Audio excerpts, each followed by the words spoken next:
All right, guys. Welcome, welcome, welcome. Uh, like I said, like the title says, and I said I would do it last night. I'm doing it now for you guys.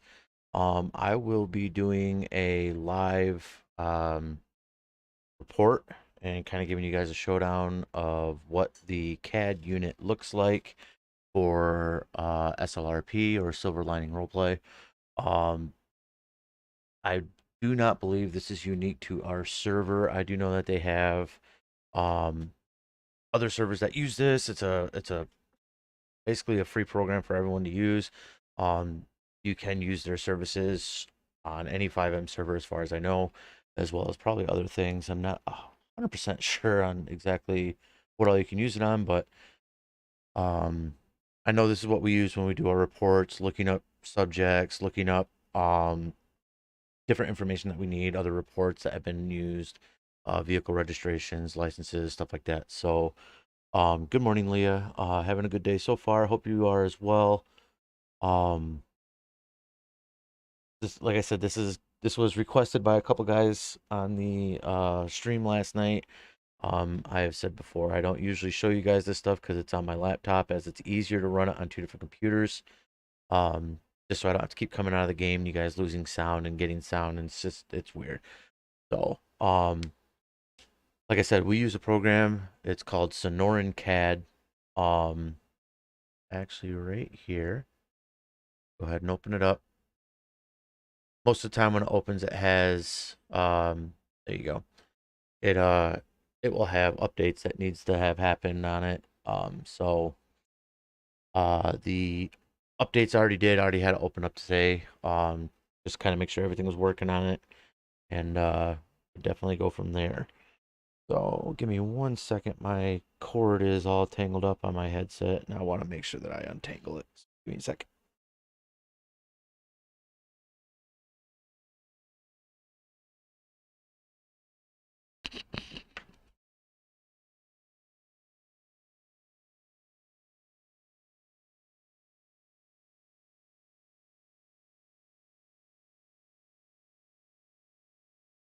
Okay, there we go.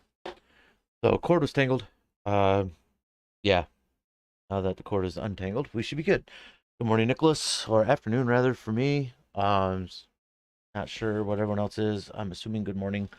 But yes. So right here we have the Sonoran CAD. There's the name of the program. Um, it is opened. This is the community that I'm linked to in it. If you have a community, you can join one or you can create one. Um, Yada yada yada. Obviously, I'm going to be doing a report for the Silver Lining Roleplay or SLRP. So I'm going to click that. Once in here, you can see the different jobs that can be done. And regular civilians will just have civilian. You know, when I was dispatch, I had civilian and dispatch. Now that I am police, or LEO, you see the police tab. Notice how you don't see FD or EMS because I do not have permissions to go into that. I am not able to do any type of dispatching or anything CAD related for them because I don't have the permissions for it. So, yeah, I agree with you, Leah. I am tired myself, so I'm trying to work through this one. Hopefully, you guys can follow along. um, but yeah, we'll go from there. Um, trying to see.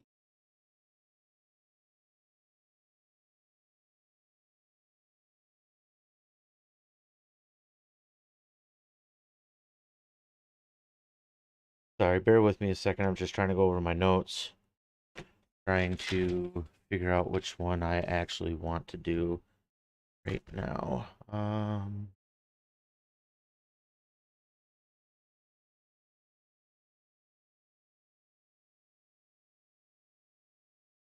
Okay, so here's what we got. I'm gonna go over the dispatching stuff first. That way you guys can see what the dispatch portion of it looks like, since LEO would come afterwards for anyone just joining the server.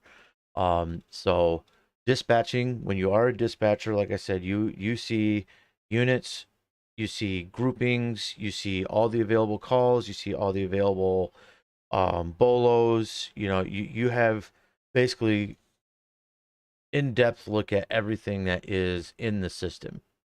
And this is the normal dispatching. Um,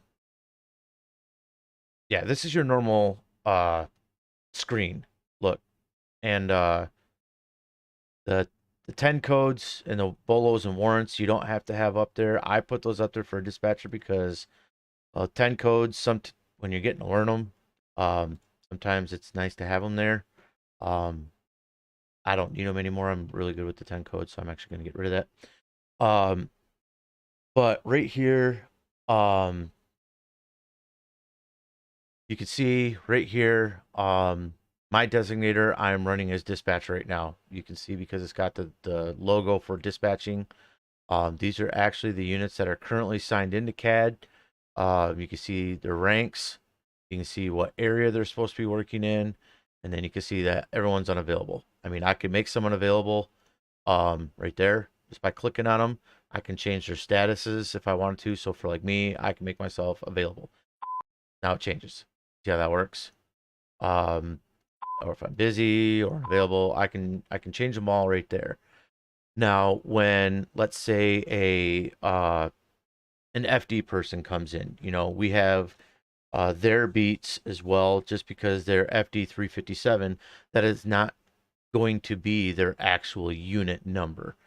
So for me, I could actually go in here, you know, add to a group right here, make a new group, and I could say this is LEO1, right?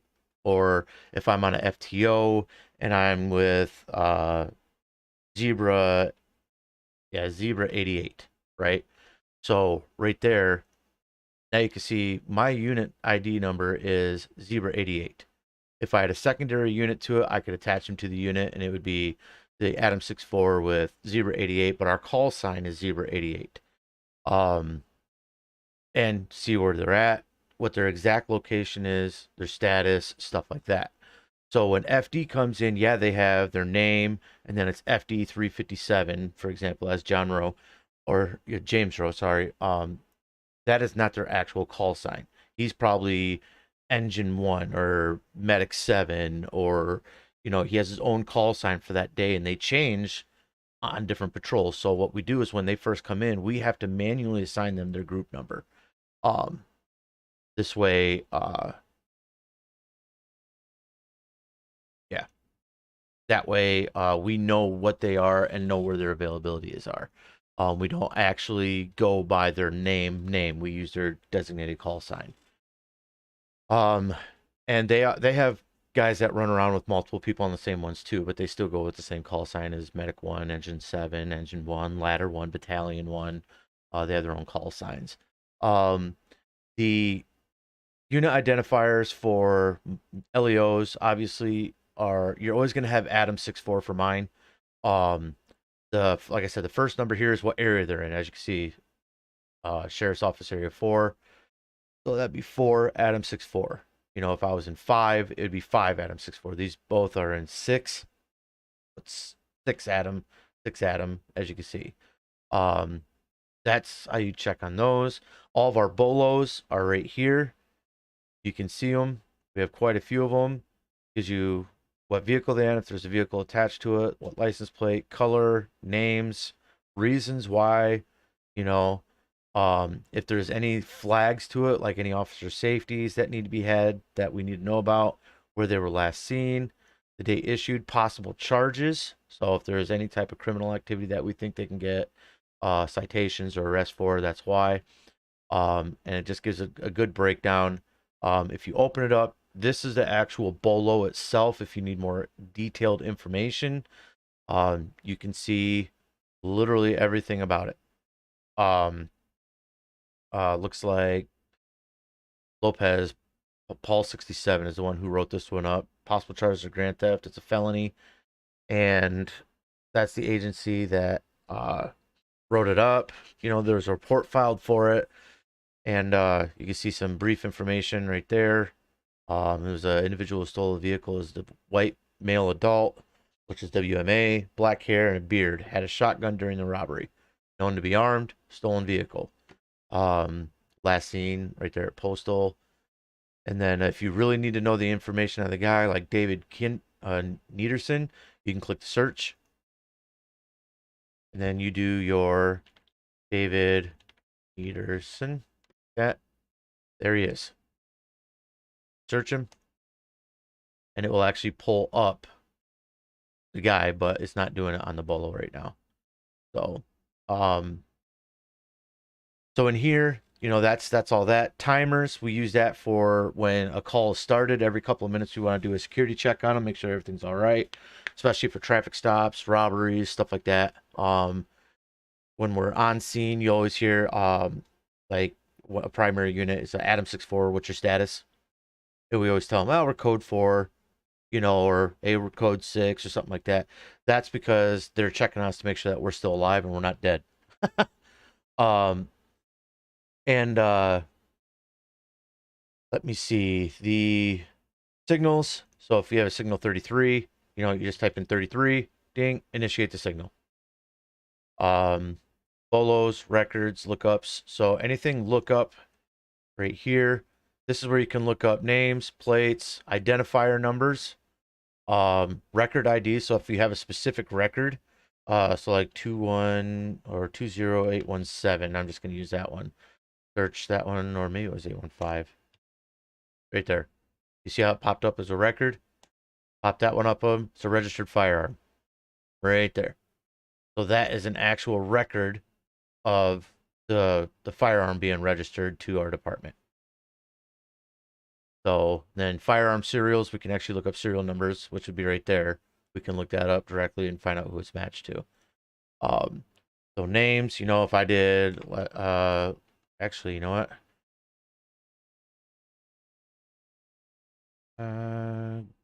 Gibson, no records. He may not have had his in there. Sometimes people don't put their stuff in there, but you don't have to do first and last name. You can just do last name. See, there's Sergeant Gibson right there. That's his personal person on there.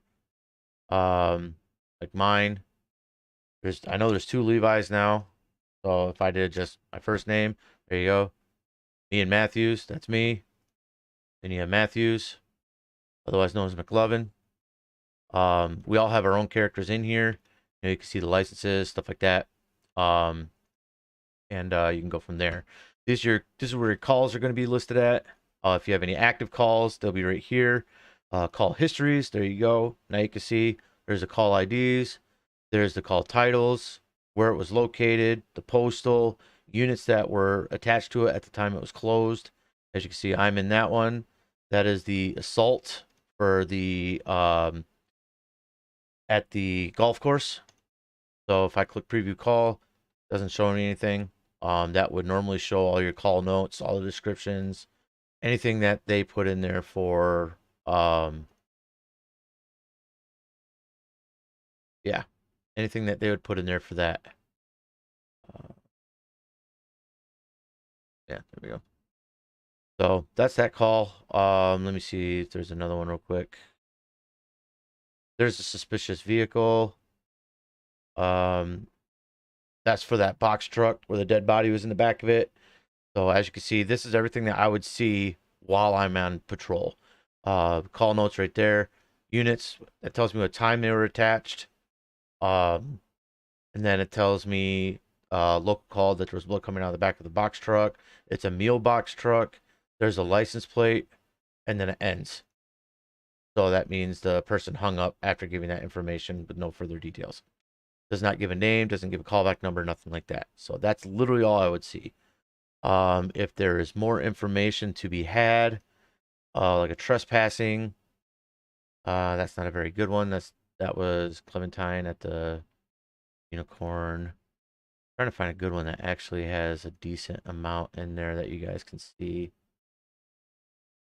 Welfare check. Yeah, as you can see right there, there's a lot. There's quite a bit more stuff right there. At the pier, that's the guy with his weed plant.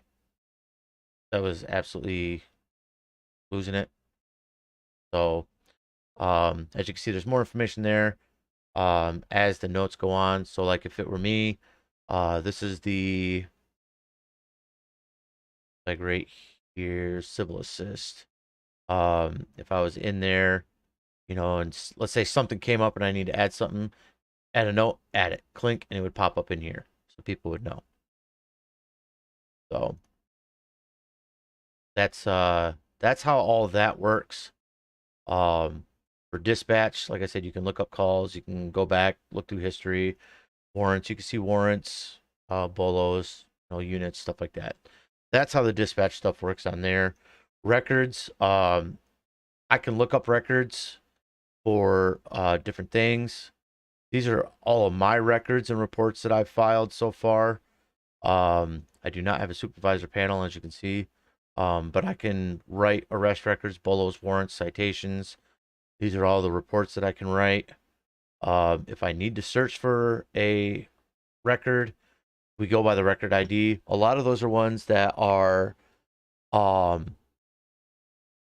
these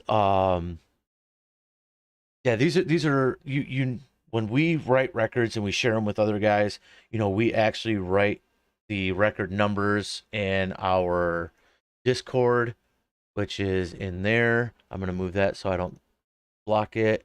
So I will do, let me see if I can just find a decent one real quick. That's a use of force report. I'm not gonna pull that up.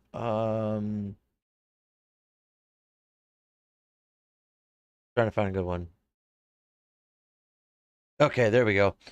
The supplemental report, it was the MVA with the motorcyclist. That would be the Jess's character who ran into something with her motorcycle and exploded on her, right? Uh, Levi, the other Levi, did a supplemental report for this one, and he gave me the ID number. And the ID number for that one was 20754, right? So if I enter that, I can go in here. There's a supplemental report. It tells you what it is. You can open it up. There you go. See, the primary officer was me. The dispatch call, license plate, the name of the person, the department that wrote it, and the date of the call. So when I go in here, you can see what kind of vehicle it was, who owned the vehicle, the ID, primary. Then when you come down, there you go. You can see the narrative from the deputy that wrote it. Was there evidence? No evidence. No attachments. It was done. Officer was Levi. He's the one who filled it out, and the time and date he filled it out. And then when I do my case, what I'm going to do is the accident report, or Benzo's doing the accident report. I just give him the information. He would basically take the supplemental report. He clicks this right here, which copies the record ID, which is the 20754 link. And then on his report, he would paste that. That way we know that the supplemental report for his accident report is attached to that. So that way he can make sure that that other part of the report is on there and it doesn't get lost. So that's the reports on how you can look them up as a dispatch. This is the same view right here. The report center is the same that I would have as a police officer. So, yeah, just like I said, dispatch has access to pretty much everything. And with them having access to pretty much everything, it makes it easier for us if we need to say, hey, go, you know, look at this. We need you to look up a report on this, or you do a personnel lookup. Since we know one that's actually pretty bad, Chaddington, right? We've all dealt with Chad Chaddington quite a bit. You search him. It's not pulling up any records on that. That's odd. Let me do this. There we go. Reports. An arrest report for Todd. Okay, so Todd. Apparently I didn't get the other Chaddington. What's another one? Frederick Walton. There you go. So if I did Frederick Walton, now you can see records, reports. He's got quite a bit of stuff. Just to make sure it's the right guy, we can pull him up. That looks like our guy. His date of birth. You know, 9/8/2006. So we know right now he is only what, 16 years old, just by looking that up right there. We have a phone number for him. Does not say what civ plays him because they don't want that to be known because this is an actual different person. So there's Frederick Walton. As you can see, he has 2 arrests. He does have a license. It's a valid registration. He has valid registration insurance on both of the vehicles that he's got. His arrest reports. I did one, as you can see, with his charges right there. He had a second one by Frank 58. There's his charges. The reports. Had quite a few general reports on him for documented interactions. I know I did one of those. There's a supplemental report, you know, so realistically, when you do a name search, if, you know, a traffic stop and they say, hey, I need you to look up Frederick Walton, you know, you type in Frederick Walton, then you can see, okay, you can look up his records, his license, his vehicle registration, make sure all that's valid. And then you can look at the reports. You know, if you go into it, you can go down here, go through the quick narrative, figure out what's going on. That's how I did that one time that I dealt with him, that I found out, you know, this is like the 5th or 6th time that we've done this, and we're not going to give him any leeway. That's how you do that. So as officers, you're able to do that as well. But sometimes dispatch is a little faster because they have it all right here in front of them.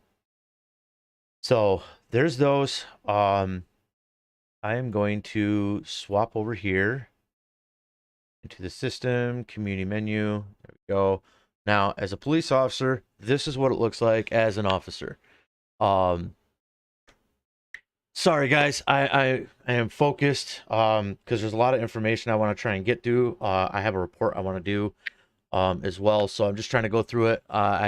Yes, I'm sorry. I have not been paying attention to the chat. Like I said, this is something that is not really shown in the videos or the live streams to you guys, so I just kind of want to give you guys an overview of it all. I wasn't trying to focus on dispatching or as much for the report writing because I can't write reports as a dispatcher. But I know for people that are trying to join SLRP, if they go into the dispatching portion of it, that was why I wanted to show you guys how it kind of worked, and a good breakdown gives you an idea. I'm not going to do, like I said, as a dispatcher, when I'm doing this, I'm not trying to do, you know, signal 33s or make reports and stuff like that, or edit reports or do anything like that, because as I'm doing that, that's changing things. Like a signal 33, for example, let's say I put out a signal 33. Anyone that's attached to TeamSpeak, Sonoran, or even in the server will automatically be pinged with a signal 33, you know, and I'm not a trainer at the moment, so I'm not supposed to be putting out signals. I'm not supposed to be making changes to things or anything like that. So that's why I said I was just kind of giving you an overview of the dispatch. The stuff I can change right now is my reports. So the police area, the police side of things, which is right here, this is what I'm going to be focusing on with the reports, showing you guys how to fill out the reports, stuff like that. Shots fired. Nick, I'm gonna go through the questions real quick. Take a few minutes on that one. Shots fired and muggings. Muggings are usually calls, 911 calls in directly from other people that are in server. They are done through TeamSpeak. All the civilians are put into a civilian pool. When a 911 or 311 call comes in, you as a dispatcher can actually move them into the different channels inside TeamSpeak. And the channels that you can move them in, there's a 911, 1, 2, and 3 lines, and then a 311, 1, 2, and 3 lines. So if you have multiple dispatchers going on, you can take multiple calls at a time. So if someone gets a mugging, they will call 911. We get the notification on Discord that FiveM is linked to our Discord channel. So bang, we get a notification that says 911 call. It gives a brief description because they have to type it in, and then we drag them into the 911 call and answer the call directly. So that means they're ready to go. They're put into the line. We drag them up to the Discord channel, and then we start the conversation just like a 911 operator. You know, Los Santos County 911, what is your emergency? Or what is the location of your emergency? Or, you know, what seems to be the emergency? Something along those lines. And then they can directly speak to you in voice. And while they're doing that, we're writing up the dispatch, which I didn't show you guys that one. So let me go back into dispatch. I am so sorry about that. I didn't even think about that. Okay, so while we're looking right here, as you see, it already says new dispatch. So when we get a 911 call right here, caller, or if a unit says, hey, we got an MVA at this place, you know, bang, right there, radio dispatch. It's not a 911 call. Or an observed walk up. Walk-ups were when we were in server, but we're not in server. Call status, we're going to say pending, priority. We usually don't do anything with priorities. I'm just going to say priority 1. This is where you're going to put the address. So I'm going to say 9048, and then Davis Avenue. I'm going to change that, 9148. There we go. 9148 Davis Avenue, right? So Davis Avenue, that's a sheriff station. I'm not going to say anything. 9148. There we go. I put that in the wrong spot. Block is not anything. Call title, LE. Since it's going to be for LEO, you can do, so it's LE for LEO, or you do FD for FD EMS. Those are the only two things that you would do. And that's what it is. So for me, I do like a LE civil assist, right? We're not gonna do a code because we don't do codes for officers. They choose on how to do it. Let me see. White male adult at station claims was mugged on sidewalk in front of station, right? And you're typing all this as they're talking to you.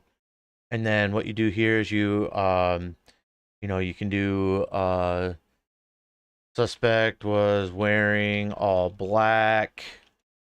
You know, let's say it's a Hispanic male juvenile. And then tattoos on arms.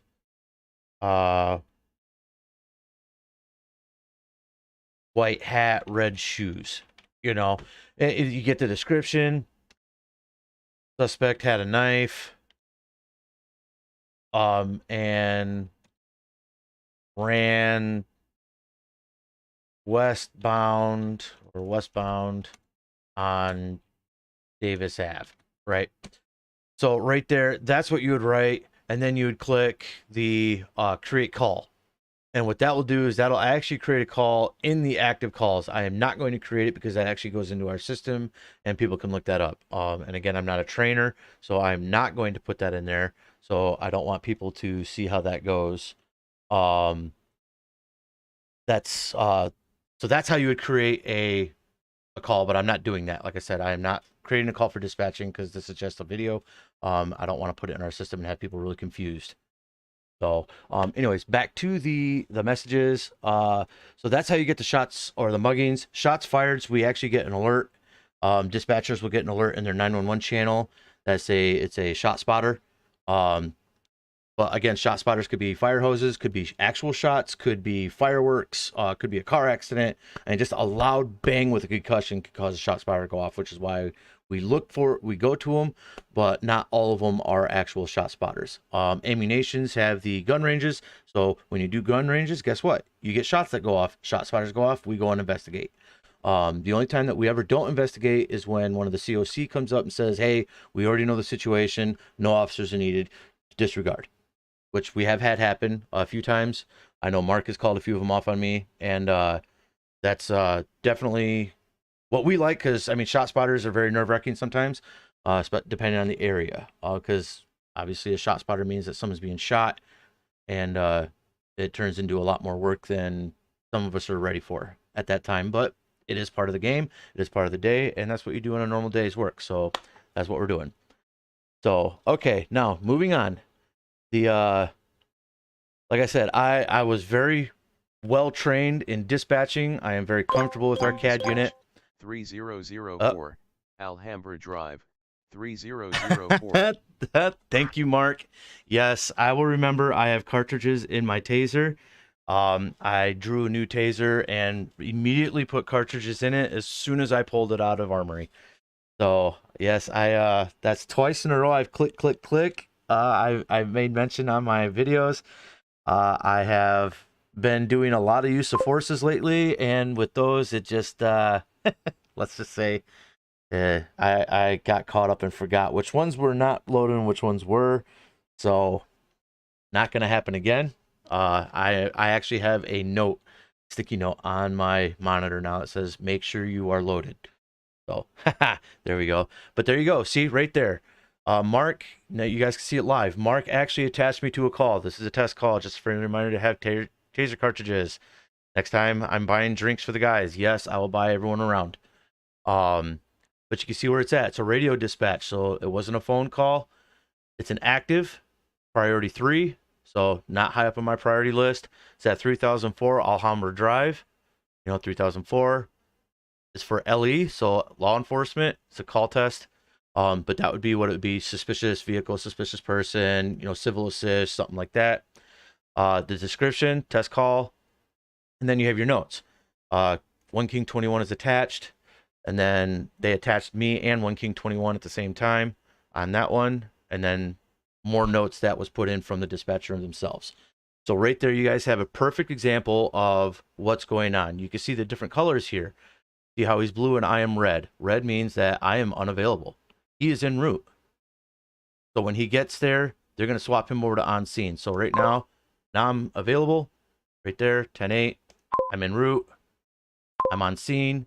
When I clear off, like if there's a signal 33 and I need to clear just to let them know I'm back 10-8, this is where I say I can manually change it to say, hey, I'm good. I can self-clear. If signal 33 is in effect and I'm not part of the emergency call, click self-clear. Yes, I'm going to detach from this call. And I'm back 10-8. Right there. Now if I reload it, now I'm empty again. So now you guys can see how it works as what we see on our screens. So a lot of guys would have to go to their car. That's why we all go to our car to go on our quote unquote computer in the car. We go back to our vehicle, get in here, pull this up. This is what we see. So, and again, I can do the lookups, the names, plates, identifiers, records, firearms, anything I need as an officer, I can do right there. Records, I can see my records. I can create records right here. If I've already made previous records, I can get all the information on the ones that I've already made. You see? So that's what we see as LEOs while on server in the game. So I'm going to move on. Sorry, I'm trying to keep up with the chat. I just get focused, as you guys know. So yes, thanks guys. I appreciate you guys saying that I'm doing well on this. Like I said, this was something that I trained in I put a lot of time into this while I was a dispatcher. So when I moved over to LEO, a lot of it is similar. So I'm very trained. I know the system very well. I'm happy to train people. I used to train people, and this part of the system is like bread and butter for me. So yes, Mark, like I said, I will promise. Search for weapon serial number. Okay, here you go. Mark's asking me to do something. Firearm serial number. I'm going to be looking up a serial number for him. 85488, 85488. GYK. 839 9816.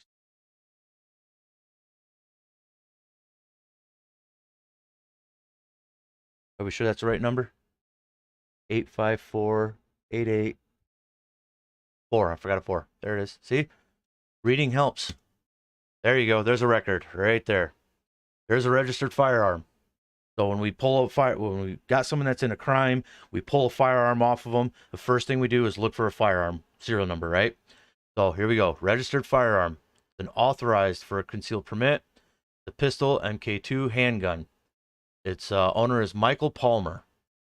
So when we go in here, right there, we can see the application for the firearm registration. We can see that it was authorized by the command.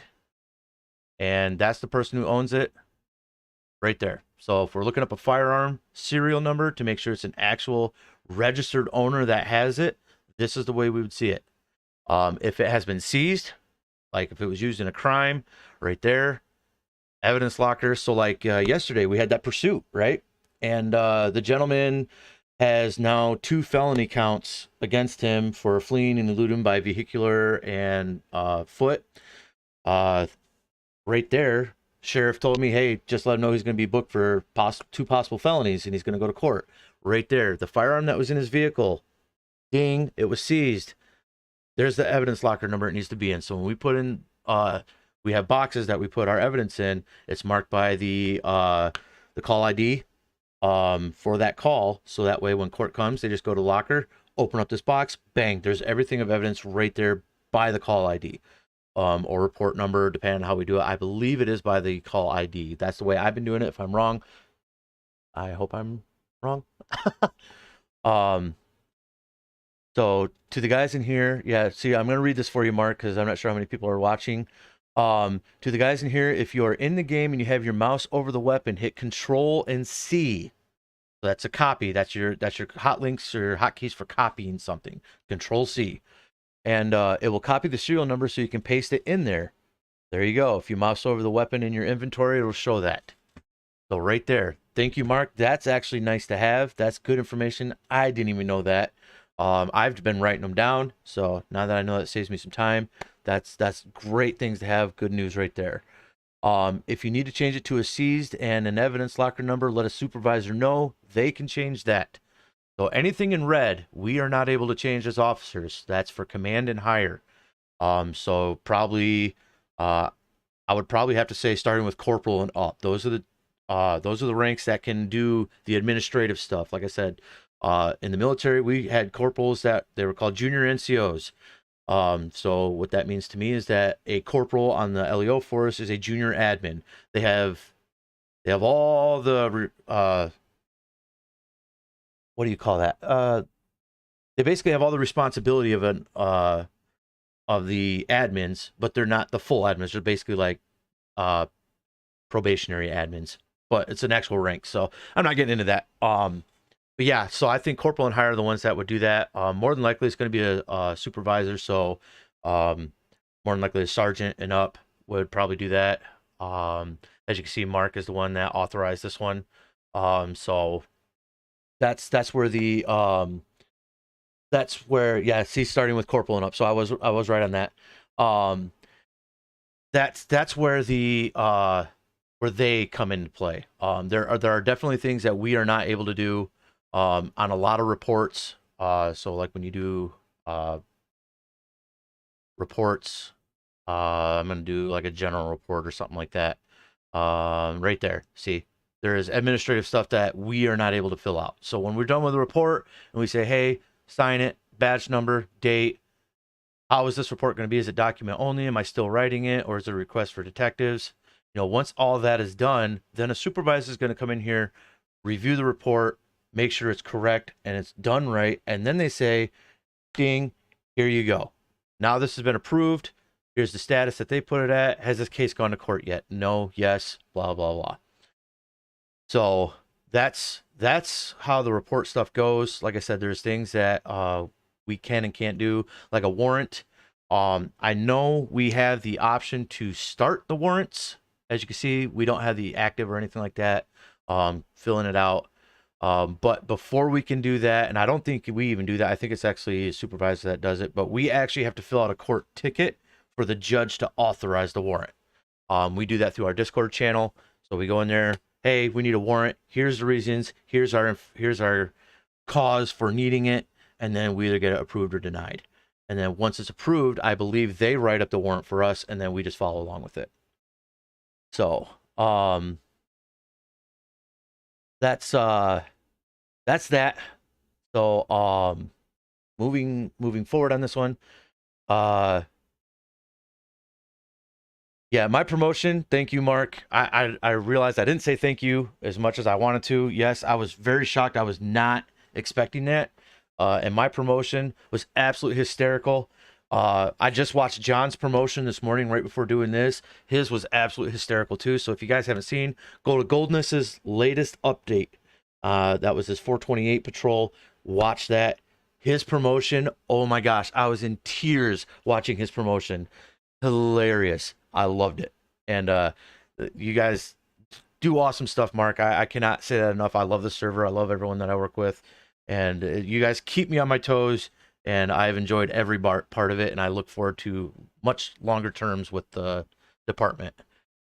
So, now as far as the question of as I'm going to be doing a report, yes, I will be doing a report today. Like I said, I was trying to figure out which one to do. I don't remember which one I really felt like doing.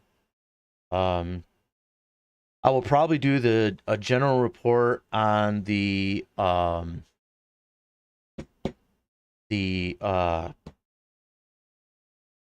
geez, man, now I'm not even thinking about it. Probably the golf course. I'll probably do a general report on that one.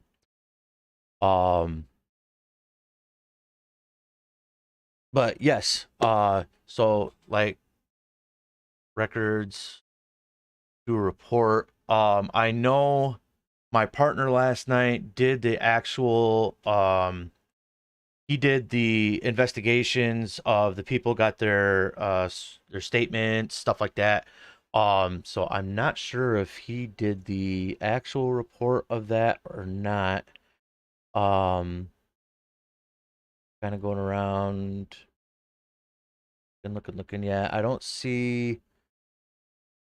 He didn't put it up yet. So okay. I don't know if he wants me to do the general or the supplemental on that one. I thought I said I would do the supplemental. But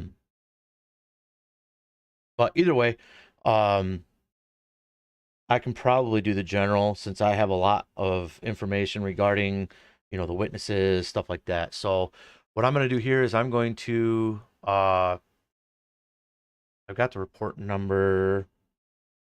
I'm just making sure I have all my information that I need.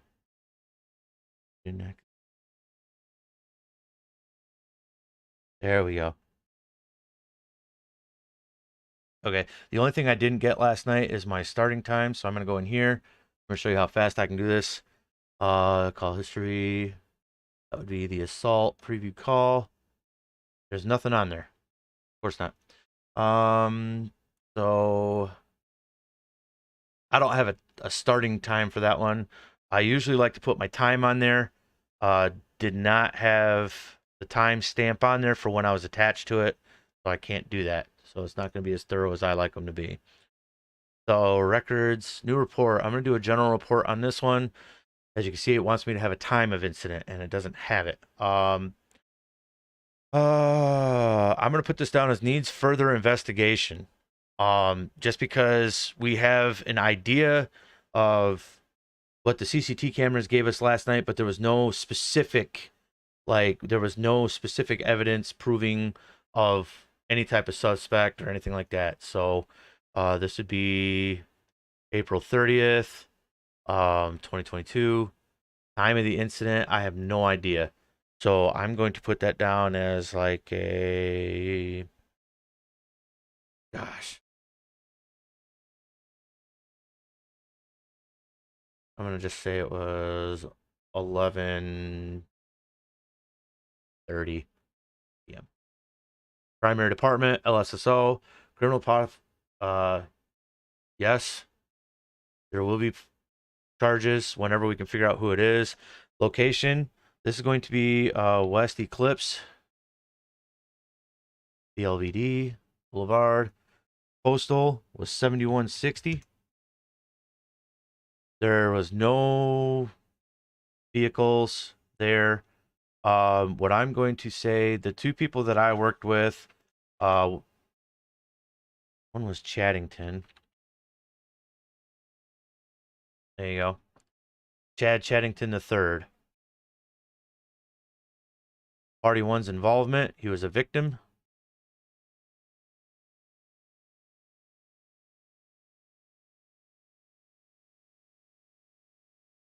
I'm glad that I saw that. So you want me to do the supplemental on that one? Okay, I'll do the supplemental. And it says 0259 was the call. Okay, there we go.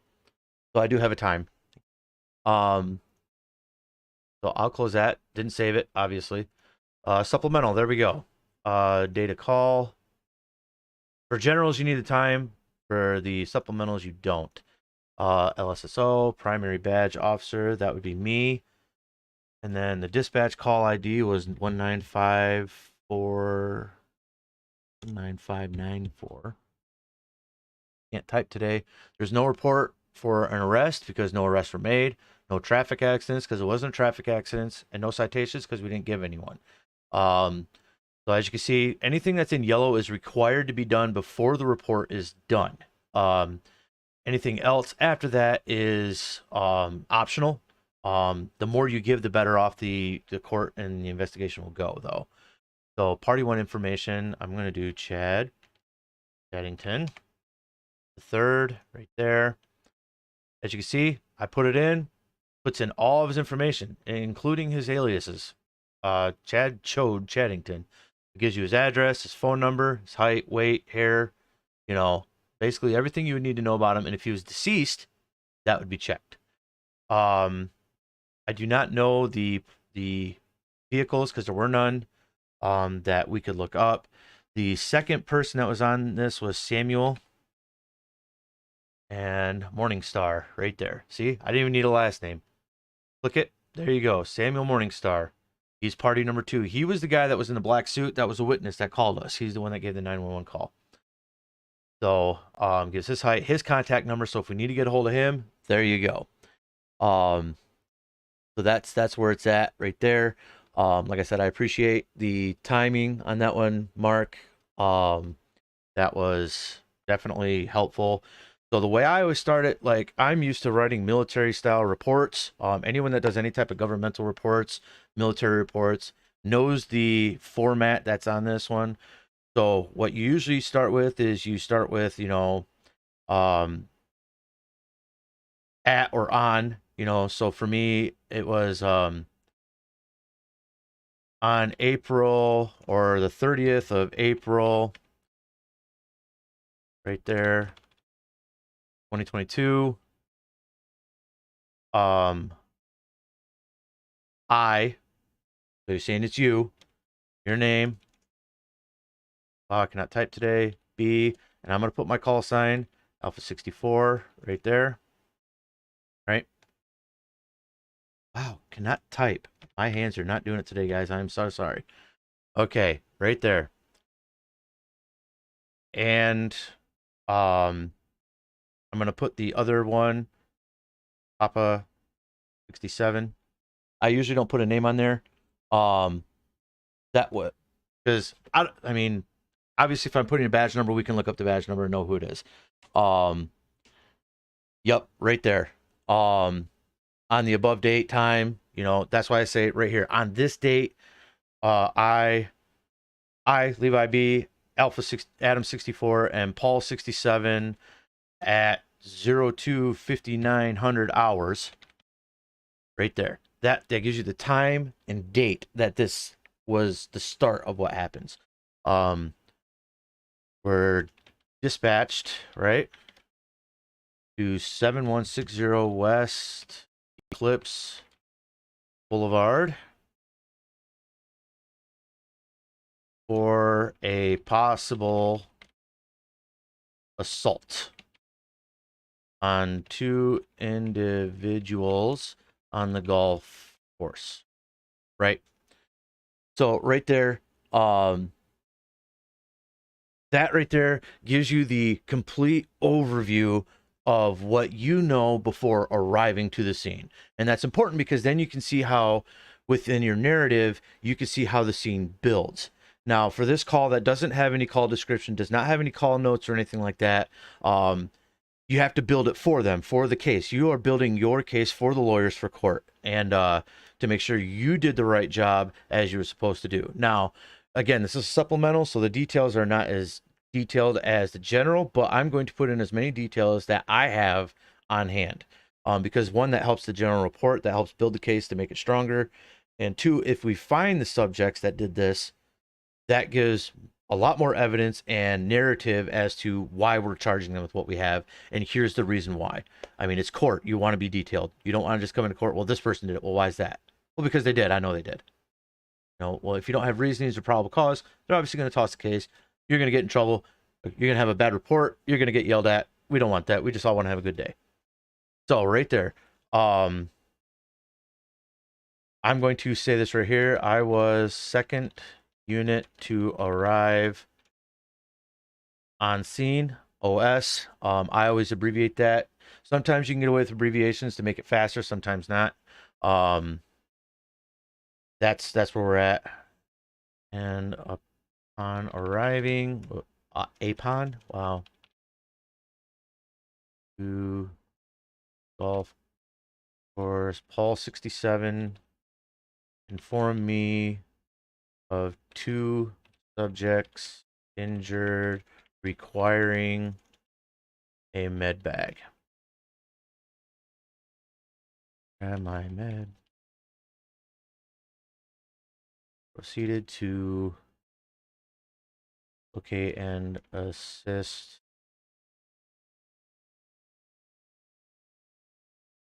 Right there. Okay. So now I'm telling you, this is what I did when I first got there. I got a radio call from Paul 67 to say, hey, we got some injuries. I need a med bag, because he didn't have his on, which you normally wouldn't when you first arrive to a scene, right? We always have to run back because we don't know how bad it is. That's where, you want to build your case, like I said. So put on here, once arriving subjects 67 and I proceeded to render medical aid.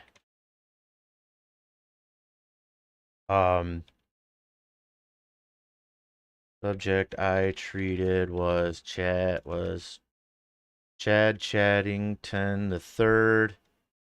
Right there. Now, this is something I learned in law school. If you want to make your reports look so much more professional, known as P1 from here on. Right there. That right there. This way you can say, instead of saying P1, they have to look up, oh, who's P1? Because we have multiple people. Right there. Chad Chaddington III, now known as P1 from here on. When you go into a court date and you go to court, if you're the defendant or something like that, they're going to say, so-and-so Levi B, known as defendant. And from that point on, they don't say Levi B, they just say defendant. So from now on in my report, I can say P1, and everybody knows P1 is Chad Chaddington III. And if you have a victim, V1 for victim, or P2 for party 2, which would be Samuel, it goes down the line, just like that. So it's another way to make abbreviations and make it easier for you, so you don't always have to type out full names. Subject had bruising on rib cage and a possible broken jaw, was unable to speak direct words to me. Right? We asked him if he could explain something. It was mumbling. You could tell he was clenching his jaw shut. He really wasn't able to talk to me. He was in a lot of pain. So I informed P1 to use thumb signals to address questions. So thumbs up means yes, thumbs down means no. Proceeded to apply cold pack to bruising on ribs. Was informed of a leg injury from other subject or victim. I didn't get his name, so I don't know his name. I'm not going to put that in there. And so that way, if people ask, I didn't get his name. I was not the one that was doing that. Sadly, I probably should have, but I didn't. And if I get it now, I'd be lying, and I don't want to do that. I want to make this as truthful as last night when I got off.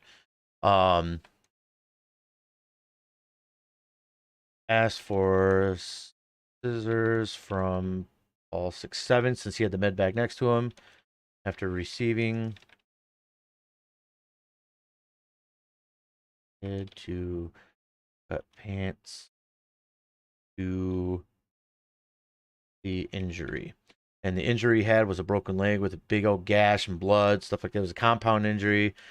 Injury was a compound broken leg. Right here. Medic arrived on scene at this point. Right? Let them know, hey, now we have a medic here. I proceeded to apply bandage and gauze. Was basically informed to not install a tourniquet.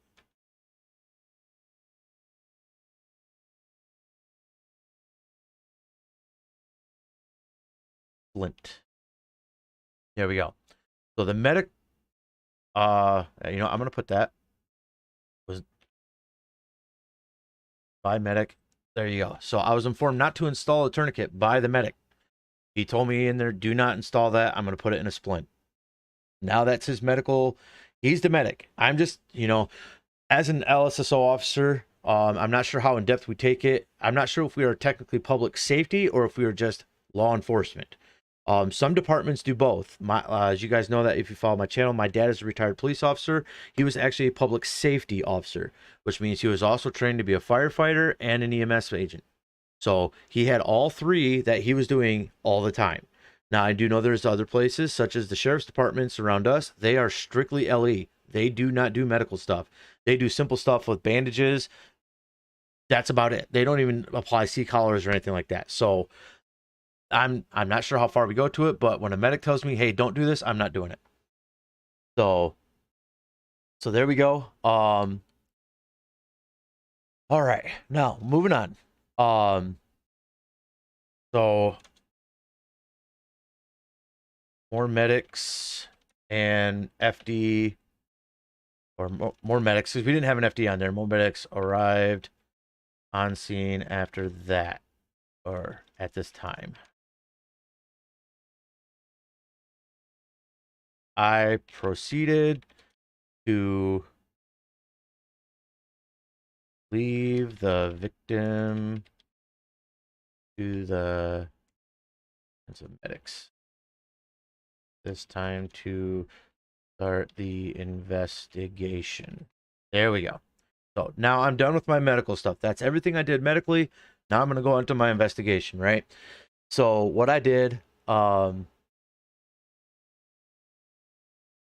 there, yeah, like I said, simple stuff. That's usually what I try and do. At the most, I'll apply a C-collar, at an accident scene. I don't try and do, I don't do like an IV lock or a saline lock, or, I don't try and apply any type of medications or anything. The tourniquet, I put on a splint. My job as the LE officer, in my opinion, is the way I view it. My job is to stop bleeding and basically do everything I can to enlong life, save life. That's it. And I will do so until medics get there to take over. Once they take over, they're the professionals that are more professional and trained in that than I am. I back off. Even if I was an FD before LEO on the department, or an EMS before LEO in the department, I'm still going to let them do their job, because that's their job. So for me, I've said it before. I am a combat medic from the military. Not combat medic. I'm sorry. I'm CLS qualified, which is combat life saving.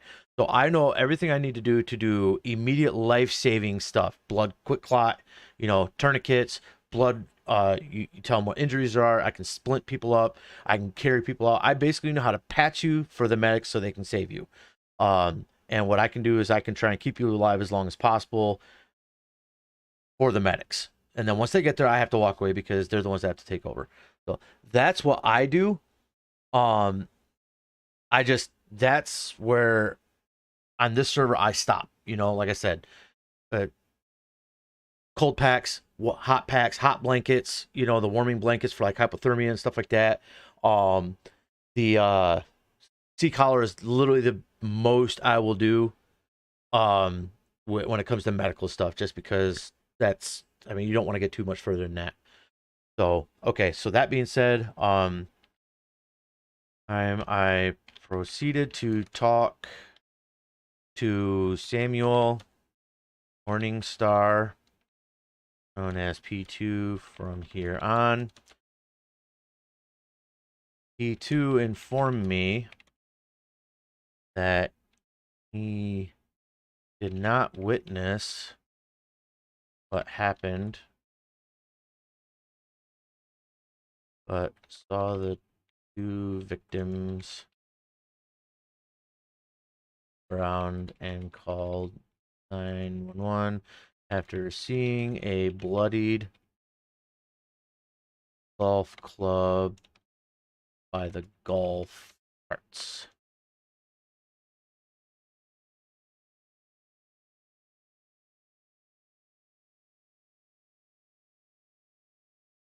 Asked Paul 67 at this time to check for the clubs.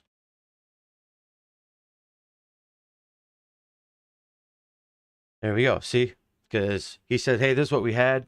There's possible evidence over there. I don't want it tampered with. I'm going to ask my other officer buddy to go over there and please take it. Well, there you go. See? Yeah, they got rid of CLS in the military. I mean, that tells you how long ago I was in the military. So yeah, I still have the knowledge of it. I still do it. But that's why when I hear people like you said last night, oh, I'm going to give you nasal pharyngeal, I cringed because I know what those are, and they are not comfortable, especially when you're putting them in. Very uncomfortable, but they work, especially for people who can't breathe or have issues with their mouth, like a broken jaw, or accidents where they get crushed faces and stuff like that. And nasal pharyngeal literally saves lives. So I understand all that. Okay, so right here, I asked him to check on the golf carts area to find a golf club. P2 at this time informed me he overheard locals claim they saw what happened and gave vague descriptions of subject that is a possible suspect. Now, at that point, he didn't have a full description. He just said a guy, what did he say? Guy was wearing all black, had weird hair, and had a beard. There's a white male adult. That's all he gave me. Suspect was said to be a WMA. White hair or white beard with weird hair, all black. There you go. That's what he gave. P2 at this time informed me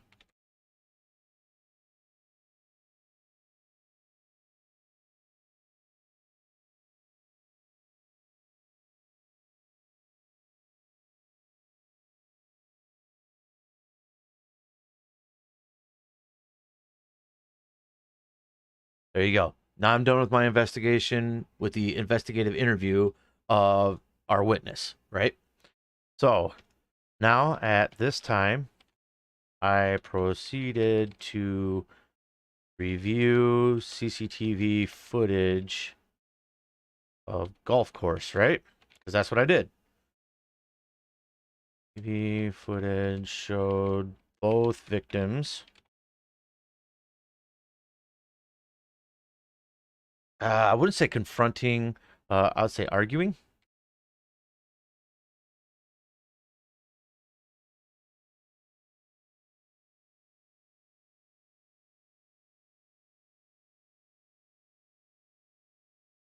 There you go.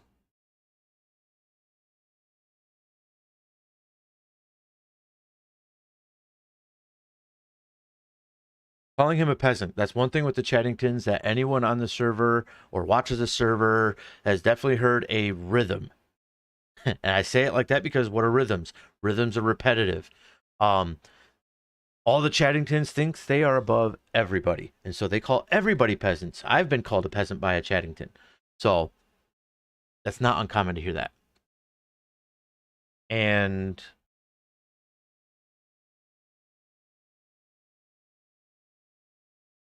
so, and I don't even know what you would call that.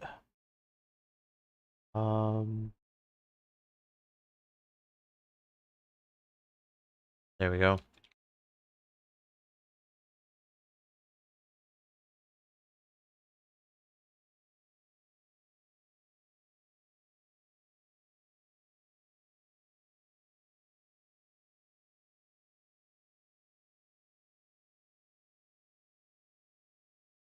Go.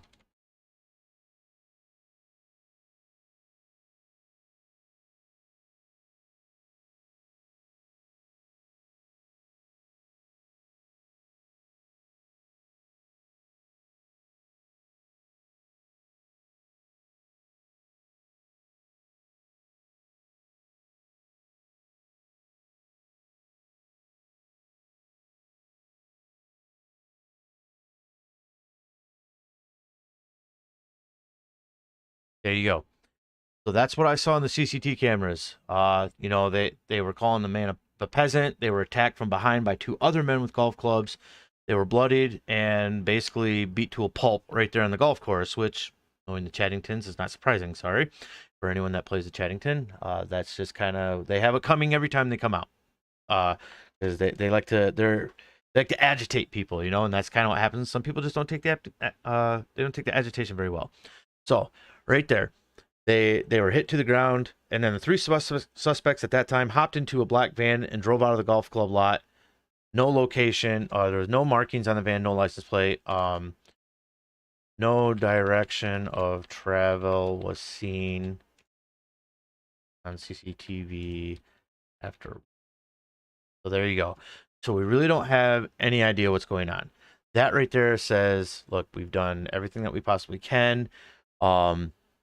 That's where it is a yeah, peasant number 2. Yeah, you see how it goes. You know, everybody knows the Chattingtons. They're the high people. You know, everyone's a peasant to them, and you just kind of, that's something you deal with as a police officer. You know, you can't let that get under your skin and boil you, because if it does, you're in the wrong profession. You just kind of have to take the hits as they come. Sometimes you get the better ones, sometimes you get the worst ones. So right there, that's my supplemental. And at this time, all 67 told me he would follow, right? To pillbox for statements. Asked me to do the supplement. You know, it would have been horrible if I didn't spell it correctly, considering it's sitting right there. That would be like me to do that, though.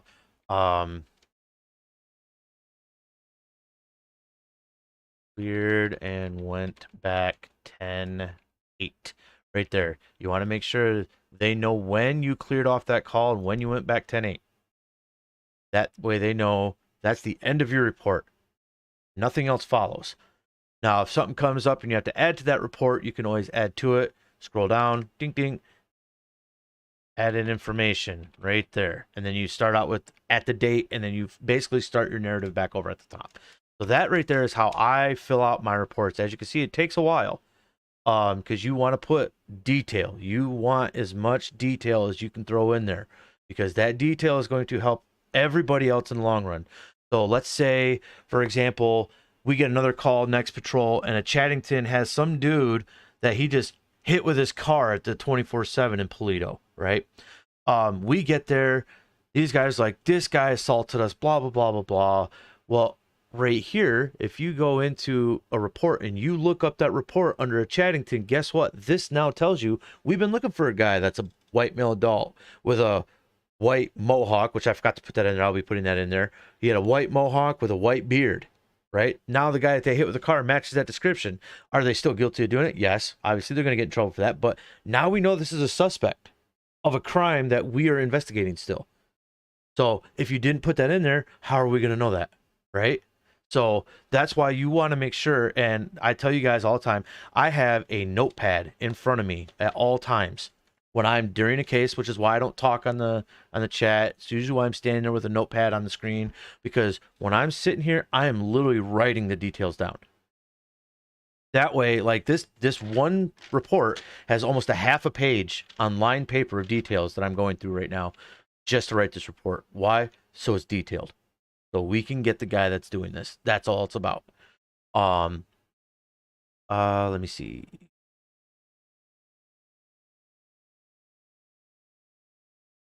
There we go. I'm gonna add it right here. White male adult, wearing all black with white mohawk and large white beard. There you go. The P2 did not give me the hair type. He just said weird hair, right? So now we have an actual hair type. Now we know it's a mohawk. That's a specific hairstyle. So now we can get that down. So, okay. Yes, detail is in everything, like literally everything. John, you're 100% on that. That is where it is at.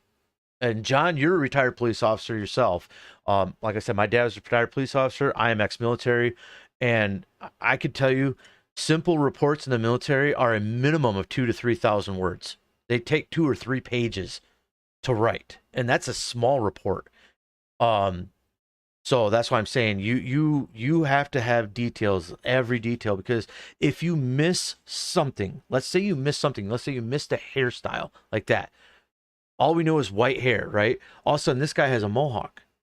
If we miss that mohawk and the guy goes to court, could that get thrown out? Sure, it possibly could by him not being the suspect, right? You know, so that's why I'm saying if you miss a detail, courts are very literal, and if you miss something, that literal miss is going to miss the case, and we don't want that, right?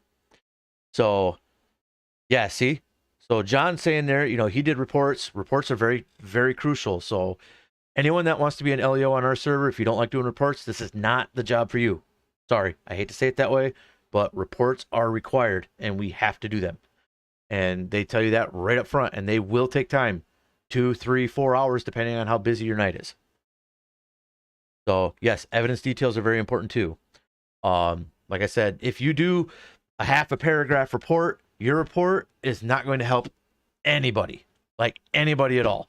If it's a supplemental report and it's attached to a general report, then it's helpful because then we get a little more information from a second set of eyes that we didn't see. But if it is a main report and I hate to say it this way, but if you half-ass that report, we're not going to get anything out of it. Detectives are going to get frustrated, and it's going to be a cold case for a long time.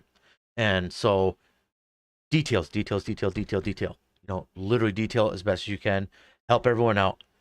Your brothers that are out there can look through the same things. They see what you write in your reports. At that point, guess what? If they can't see what you wrote and they don't know what you know, how are we going to do anything about it, you know? Just some heads up for my fellow guys out on the streets with me, my brothers in arms. That's what's going on with that. Did I book any evidence in regards to the supplemental? No, I did not grab any evidence. My partner did see the golf clubs, as far as I know, and had them. So yes, he would be the one that has the evidence. And right there, if yes, what evidence locker number?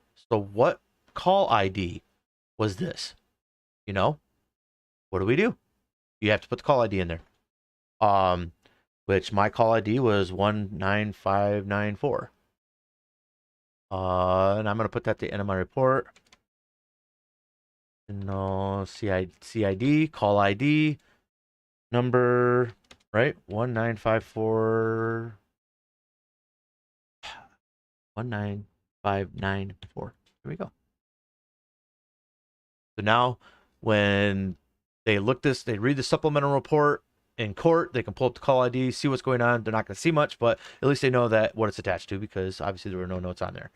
So I don't have any attachments. If I had pictures, that's where you'd put them. So like if I took pictures of the subjects down, or I took pictures of the golf clubs where they were laying, or any evidence or anything like that, right here, ding, ding, screenshot, upload, go on there, right? Same thing with another picture, ding, what is it that you're seeing here? Go from there. So, completed by me, right? Adam 64. Department, I am in the LSSO, and the date is May 1st. Right there. Now you can see there's nothing else I can do. I'm all the way down at the bottom. Anything else left is administrative. Now, when the general report gets done, and Paul 67 says, "Hey, Levi, here's your general report for the assault at the golf course," right? So I'm going to add this record, right? Ink, refresh it so it shows up. I'm going to do my reports, my supplemental right there. So what I'm going to do, there it is. There's my dispatch call ID. So I'm going to click on this. There's my record number, 20828, right? So what I'm going to do is right here. You guys aren't seeing this at Paul 67. 7160.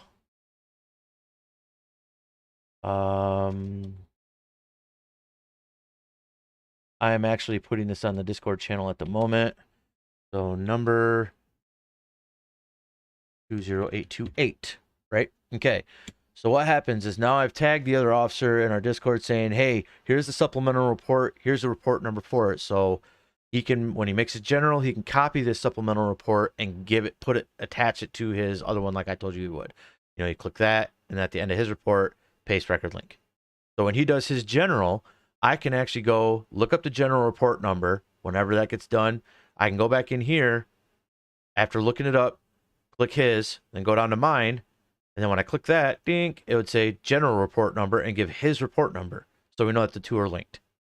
But if he's linking mine with his, I don't technically have to do that. But if it was a general report that I wrote, I would be the one that would have to do that. So anytime someone sends you, "Hey, here's a supplemental," ding, there you go. You attach it to your report. That way it keeps everything organized for the courts, keeps everything organized for admin, and we do a big favor for everyone. And, well, everyone likes us for that.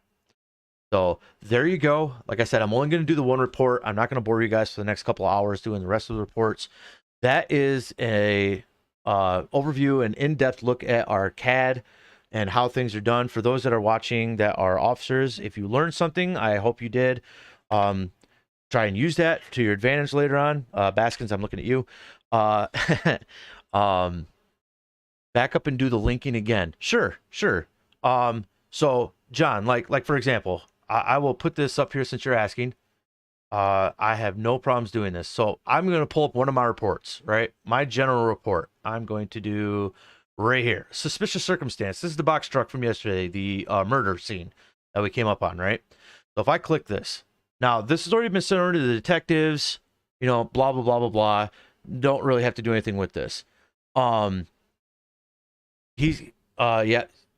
I just got told that you're finishing up your report, so I'll stay on just long enough to show you how to link that. But John, as you know, we had the record numbers. That's what we used to post on the Discord channel, right?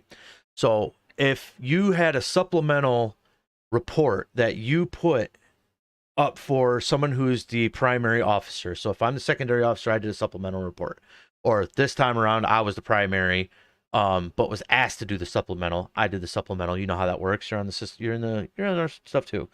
So what you do right here, you know, when they give you the report number, open up that report. So for me, if I did the report number, you know, look up their report number, right? And that'd be 20815 is what was it? I don't remember what I put. 20828. So 20828, right? So you have the general report. Your supplemental report was done. Go in here, type in the supplemental report number. Dink. Pulls up your report. Pull it up. Open it. Right here. This link. Click that. You just have to click it. Right? You're obviously not changing the record, so you can close it or you can save it. And then when you go into your record, so let's say I go into my record here of a report, general report, and let's just say it's attached to this one, right? So this is the report I wrote. The supplemental report is the one that you just copied. Scroll all the way down to the bottom. Right there's a green paste record link. All you do is you click it, validate that it's the right thing. Supplemental report number 20828. Then you hit OK. Now it adds it. See? Now it's attached to that report. So if you're the general report writer and you were waiting for the supplemental and they gave you the supplemental report in our chat on Discord, that's how you link it to your general report. Or like mine, Paul 67 is finishing up his report right now. When he finishes up that report, he's going to link my supplemental, or I'm going to link my supplemental to his general report. So that way, admin, court, everyone knows there's multiple reports, multiple officers have different eye points. They have different investigations they've done. So at this point, everything is linked together. We all are on the same page. Because that is how we do, that's how we do things, you know, efficiently. Yes, you can pin more stuff to the taskbar. You know, you can customize your taskbar if you want. There's different things you can do, but like if you did the, you know, for like documentations, you know, like the penal codes. Let's say I want the penal codes. There you go. There's our penal codes. 206 pages of penal codes. Right? You can search through them for robbery. Right? Ding. Look at that. Now, what you can do is, if I remember correctly, been a while since I've done it, so please don't shoot me in the foot on this one. But you can actually lock the window and keep it there if you wanted. You don't have to do anything. But I actually forgot how to pin them.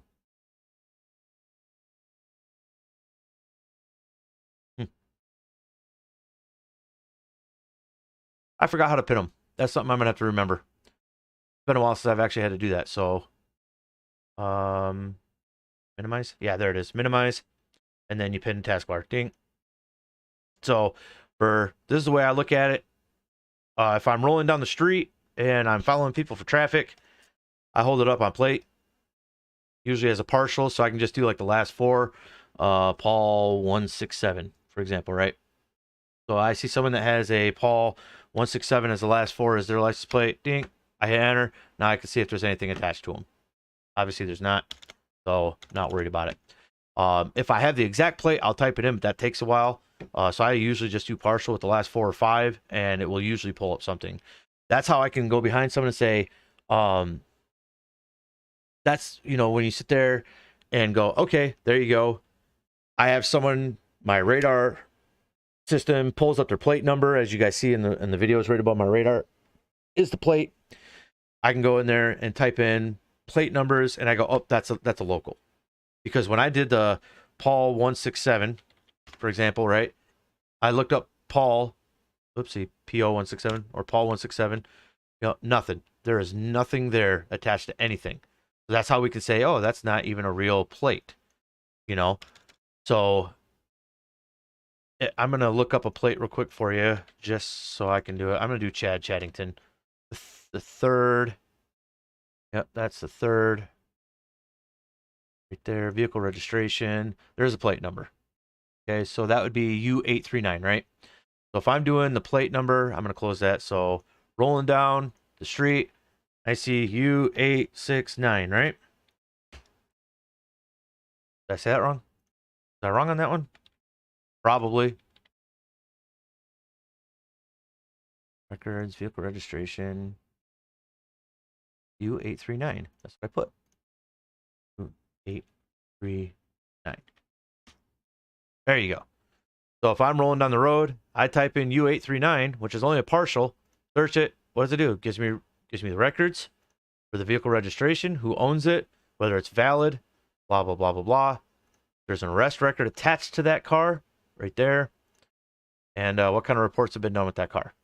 And it looks like that was a benzo report for dispatch 818606. So right there, that's how you can look up stuff. That's what I look at when I'm rolling down the road. Like I said, I always have my plate search open, just in case. But yes, bolos. I used to attach all the bolos and the warrants and stuff like that. I no longer do that because sometimes it's just really hard to look at all that information. I like to keep it basic while I'm driving. If I stop someone on a traffic stop, I'll actually look up bolos. I'll pull up the bolos and look up a name and a plate number. That's why I usually take a little longer in the vehicle. But that's why, because I'm actually literally looking everything up. So, does anyone have any questions on these for anything that I can Mark will start throwing stuff if you do half it. Yeah, Mark will definitely throw. He'll probably throw you if you do a half done report. So, yeah. But like I said, so that's what I got there. If you have any questions or comments, you're happy to ask them. I'm happy to answer them. I will probably not be doing it on a live chat at the moment, just because I got an hour and a half into what was supposed to only be like a half hour video. So, a signal 33. Okay, I'll do one real quick, and then I will be done. Because as you can see, there are people on. You know, Mark is actually he's in game right now. I don't really want to do a signal 33. But literally a signal 33, what you do is you go in here. Unit 7F58. Yep, there's a panic. 1046 Palato Boulevard / Toulouse Ave. You hear that? That is what you hear as a dispatch. Right there, you can see his panic button has gone off. Where he's located, 1046 Paleto Boulevard, Toulouse Avenue. He's the traffic for today. He's a corporal. He's unavailable, but there you go. The panic unit. So, as a dispatch, when you hear panic, that's what you say. And then at that point, all units, panic button hit from 7 Frank 58, and then you find out who's the closest to 1046. That's Area 3. So, any Area 3 unit. This is any unit local to 1046 or any Area 3 units of 1046, respond to 1046 for a panic button from 7 Frank 58. And right there, that's all hands down. At that point, you would also initiate a signal 33, and you would hit initiate. Signal 33 is in effect. Signal 33 is now in effect. At that moment, everyone knows it's emergency radio traffic only. Meaning you don't call for updates. Anything that's not regarding this panic button is not to be said over air. So there you go. There is a that is the signal 33. I'm going to clear that signal. Signal 33 is no longer in effect. Now signal 33 is no longer in effect. You would broadcast it. So when you start signal 33, all units, signal 33 is now in effect at 11:09, May 1st. Done. And then you would say RDSO3, which is reporting district sheriff's office 3, because he's in area 3 by the address. So RDSO3 is reporting district sheriff's office 3, sheriff's area 3. And then obviously signal 33 is clear. So you say all units, signal 33 is no longer in effect at 11:10 May 1st, RDSO3. Done. That way people know they can resume normal radio traffic. So right there, that there is the signal 33s. Bolos. Okay. Yeah, I know 1 King 21's on a call. That's why I didn't really want to do anything. As far as bolos do not come that way. That's why as LEOs, we actually tell dispatch, bolo is headed your way. And what that means is when a bolo comes up, you can see I've already have it up as a dispatcher. That will all of a sudden pop up, but it does not notify you. So what you do at that point is okay, yeah, sorry, Mark, I didn't want to do that. I just had someone ask me to do that. That's why I turned it off real quick. But the bolos, that's why we announce bolos to dispatch. So they can watch for the bolo to appear on the bolo list. And then once it comes out, you read the bolo, doop, and you get all the information that you can on it. And then when you start reading it, all units prepare for a all personnel bulletin or a bolo, be on the lookout. And then right here, you would say, all units be on the lookout for a yellow Vapid Speedo, license plate 63 Tom Yankee Adam 885. Reasons for wanted for questioning. Vehicle was last seen on 8188 Popular Street. Vehicle heading northbound from Strawberry Avenue towards Pillbox. Van has a BMX on the back. You just read it. Issuing agency is Los Santos Patrol. Date 4/22/22. Contact information is P. Lopez, Paul 67. If you have any information, please contact Lopez. There you go. And then you say air clear 11:12 hours. There you go. So that's how you do a bolo. So, but yeah, bolos. Bolos are definitely things that you need to inform dispatch that you're doing so they can make the dispatch happen. Some dispatchers are good. Ethan's pretty good about watching it. He can tell when it changes because his setup is a lot like mine, where when something changes, your eyes go straight to it. So you know, hey, something changed. What is that? Oh, a new bolo.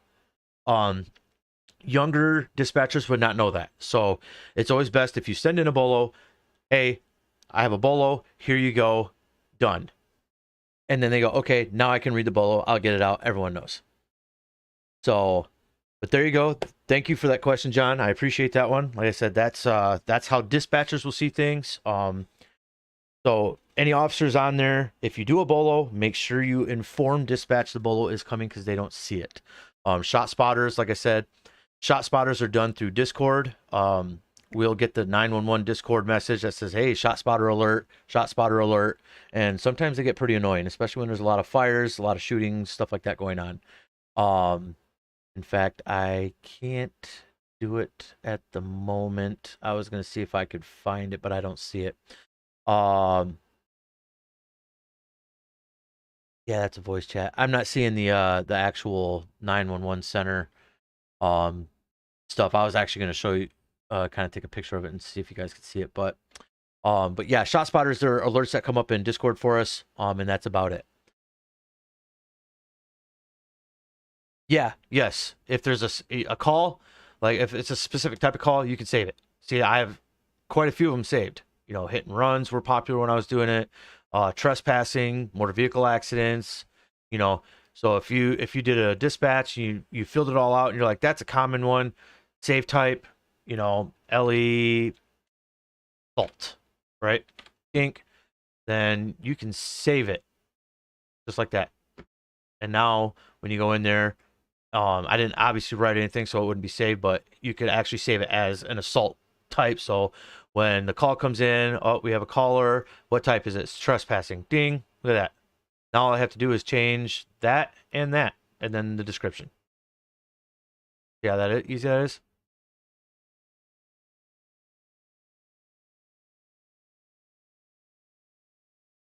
Yeah, he's probably 10-8. I'm going to leave him 10-23, though. He's a big boy. He knows how to change his status. So, but there you go, guys. Yeah, dispatch is, and you know, and that's why when I first came to the server as a dispatcher, I was kind of disappointed that I couldn't actually get in server. But going through dispatch, especially as FD dispatch is, in my opinion, the most complicated and hardest position to do in SLRP.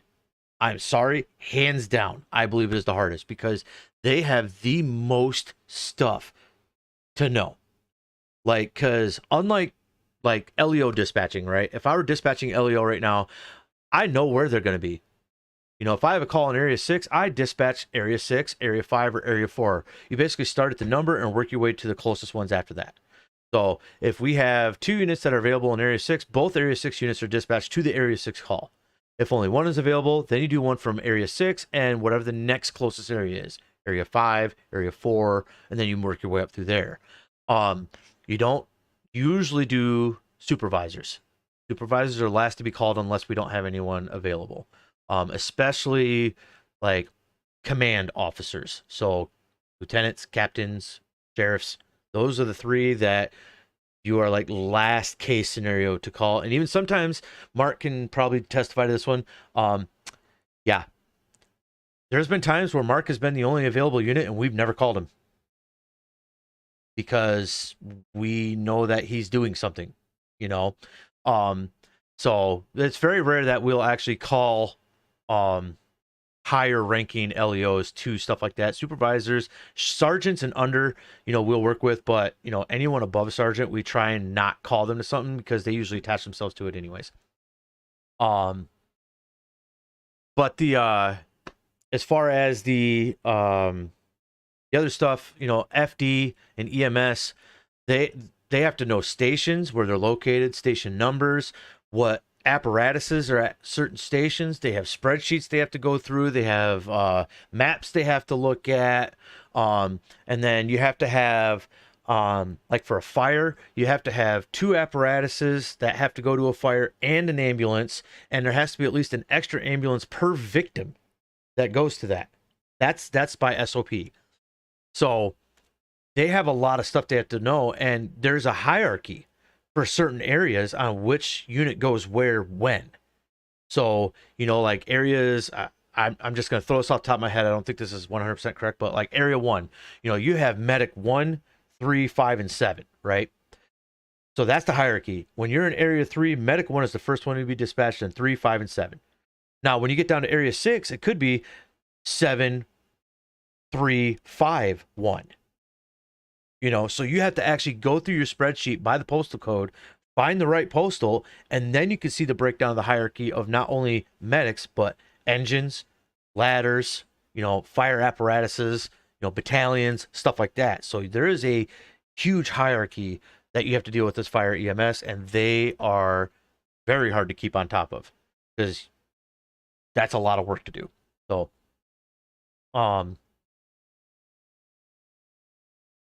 yeah, right there. Well, definitely, Mark definitely has his he has his power hammer. He can throw down like Thor and be like, "This is what's going on," and well, we all follow him because he's Mark. But yeah, so that's why I say fire EMS is the hardest dispatch there is. 911 is kind of hard because you have to understand people in live chat. Some of our guys have some pretty harsh accents that are hard to understand. We had one guy, I'm not sure if he's still on the server, but his name is Abdullah. I used to have to do 911 calls for him all the time when I was going through 911, and he is very hard. He's a Middle Eastern gentleman. He's a great guy, very good guy, but his accent and dialect was so hard to understand. And that's one of the problems with the 911. But if you can get past the dialect, I've been around the world quite a few times, so I mean, I understand different dialects from different areas. So it was a little easier for me, but some guys just had no idea what he was saying. But once you get past that, 911 is easy. You know how, right there, dispatch. You have to write the dispatch. That's all you have to do. Then FD and LEO take the dispatch when it comes into an active call, right here, right? It goes from here, then goes into an active call. Once it hits here, then it'll say LE or FD, right? LE. So right now, LEO would say, okay, Alhambra Drive, 3004, I'm going to dispatch 2 Area 4 units to it. Now we know where that's going. So that's where FD and LE kind of have it harder. They have to know what units are doing, but 911 dispatching, which is where most people start, you basically learn how to write the dispatching. So, and if you want to change your identifiers, it's all right here. Right there, you change your identifier, what agency you're working for, DB Towing, LS County Fire EMS, your rank, your location, subdivision, stuff like that. So for me, that would be like when I was in before, I was COM like 153. Right there. That's what I used to be when I was in dispatching. Now that I'm no longer actively dispatching, I am at my new call sign, Adam 64. There you go.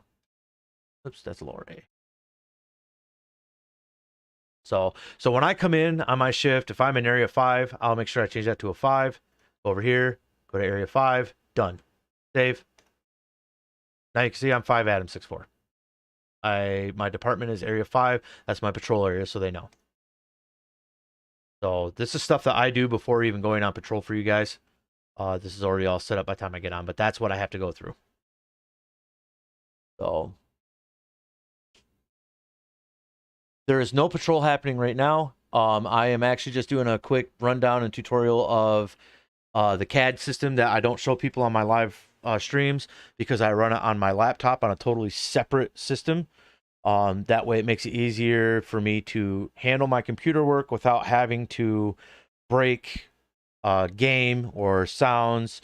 Because if I get out of the game, you guys aren't going to hear the radio. You're not going to hear the dialogue, the people talking, stuff like that. So I keep it realistic where the sound in the game still comes through my headset while I'm sitting in my car, just like you would in real life. And I've got another computer that I'm using to do all my information lookup, do all my report writing and stuff like that. So I can still hear things that are said, because you can use things that are said you know. And with my live stream is technically my body cam and my car cam, my vehicle cam. So at that point, I could use that for evidence. You can take cuts of your YouTube videos or streams or recordings and use those as video evidence. Like there was one that I did for Lieutenant Braxton when we went to a call where he was assaulted by a guy with a knife. My vehicle was driving down the alleyway when the guy swung his knife at him. And he's like, well, I didn't swing my knife at him. And I'm like, my vehicle cam caught you doing that. So I have that snippet saved for court. So when court comes, I can show, hey, here's the video cam evidence of it. And I'm sure Lieutenant Braxton has some type of body cam evidence that you can use, stuff like that. So we have it on point, you know. So guys that are thinking of being civilians, thinking you're going to get away with stuff by attacking, you got to be careful because all content creators have cams. So guess what? We're all going to see it. And especially as LEO, it's nice to have. It's a nice safety net that we have. But anyways, so that's what made me decide to stream today. I'm going to answer your question real quick, Baskin. Is I actually had a couple people last night ask me to show them the CAD system. They wanted to kind of see what it looked like, just because I never show them on my streams. I never show them in my content because it's on a different computer. I can't just tab over to it. Now, someone like Benzo and Jeffrey, I've seen them where they've actually tabbed over to it while in game. And like I said, it actually like minimizes the game, and one that could cause video issues. It could cause memory issues. If you go back in, it could cause system instabilities and crashing your game, stuff like that. So I don't deal with any of that. I just put it on my laptop and call it good. So when people are asking about, they kind of want to see what is the back end, the backdoor stuff of the police department and SLRP. This is what it is. So I decided to show them. I also decided to show the dispatch side of things because as a dispatcher, I know that's a job that you can get coming right into the community from day one. That I wanted to show people what they would be getting into if they were coming dispatch. Because I know some people say they can't actually play FiveM because their computers won't handle it. Well, this is all you have to worry about when it comes to dispatching. You know, you have your TeamSpeak, you have your CAD, then you also have dispatch or Discord. Those are the only three programs you need to be a dispatcher on SLRP. And if you have all three of those and a mic headset that works, you're golden. You can be a dispatcher any day of the week, and they would be happy to have you. So that right there is why I chose to. That's why I chose to do my stream today, is to show people the CAD stuff.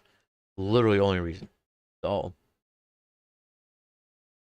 Yep. Nope. I do the same thing, Baskin. I watch other people's streams. Like I don't know if he's still in here, but our corporal, you know, Mr. King, I'm telling you, I learned a lot by, believe it or not, looking at one of your reports. So you actually gave me an idea, and I'm telling you, Baskin, if you really want to be good at it, and this is for you too, John. I saw a report from Mr. King, and when I was dealing with Frederick Walton, he actually copied the call notes and the call descriptions from the actual call in CAD and copied that into his report. And I'm telling you what, I could not have been more excited to see that.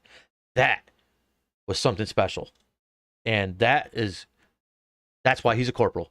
I admit it. He's above and beyond the box. So any officers watching this, or any FD that need to do reports, or EMS that need to do reports on SLRP, there's an idea for you. Light bulb, you know, you want to make yourself look real good, just copy all that stuff in your reports. That's what I'm starting to do. I didn't do it on this one that I did because, well, there wasn't anything, but right there, take a heads up, man. Be smarter. So, but all right, guys, like I said, I am going to jet. I have stuff that I have to do. Yeah, Mark, don't hit any gas pumps. We don't need another Gibson. I'm sure. I bet if Mark hit a gas pump, he would just delete the entire gas station. I see that happening. So there you go. Like I said, thanks guys for joining me. I hope you learned something. That's all this is about. It's all a learning opportunity for you guys. I don't want to push you away from being able to learn something. You can always review this video if you forget something. If you have any other questions, ask. I can do short videos, recordings, and show you how to do what you're asking. In CAD, out of CAD, stuff like that. I'm happy to do so, and because I'm just trying to help you guys out. So at that, like I said, I'm gonna jet. I have stuff I got to get done. I'm a little late to that now. Not like super late, but I'm late. Um, but yeah, I hope that you guys enjoyed this. And I will hopefully either interact with you in server next patrol or have you watching the stream next patrol. If not, I will see you the next time you join with me. And I appreciate everything that you guys do for me, all the support you guys give me, and I hope you guys have a great day today. Have a good one. I will catch you